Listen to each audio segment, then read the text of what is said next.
Welcome back. After the user types a message and sends it, it's going to be here, still here in the text box. And we don't want that. We want to remove the message after the user sends it.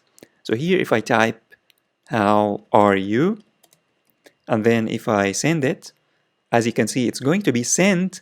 However, it's going to still be there inside the text box, and we don't want that. We want to remove it as soon as the message has been sent. And in order to accomplish that, it's very simple. You can just remove the value from the text box after it has been sent. So here in the else statement, you can simply say text box dot value equals to nothing because it has been sent. And you can do that from inside the send here. You can do it from the inside the send message function as well. Let's now save and test. Let's refresh. And let's say here, how are you?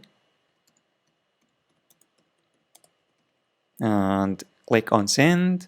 As you can see, it has been sent. And now the text box is empty.